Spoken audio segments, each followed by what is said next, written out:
প্লেয়াররা যে এফোর্ট দিচ্ছে, দর্শকরা যে এফোর্ট দিচ্ছে, এই জন্য আমাদের কিন্তু থ্যাংক পাওয়া আল্লাহ এবং আমাদের দর্শকদেরকে। এরপর প্লেয়ার দেওয়ার জন্য অবশ্যই অনেক খুশি লাগে, দরকার খুশি রাখলে ভাষায় প্রকাশ করার মতো না। যারা বিগত চ্যাম্পিয়ন, মানে রানিং চ্যাম্পিয়ন ছিল তারা, এবং চ্যালেঞ্জ কাপ চ্যাম্পিয়ন হয়েছে, এবং এই একটা সাথে আমরা সুন্দরভাবে খেলে দুইটা ফরেন প্লেয়ার ইঞ্জুরি হওয়ার পর আমরা জিতে আসছি।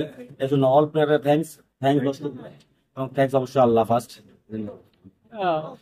কিছু প্লেয়ার ইনজুরিতে পড়েছিল ম্যাচ চলাকালীন, তখন কি মনে হয়েছে কিনা আরো চ্যালেঞ্জে?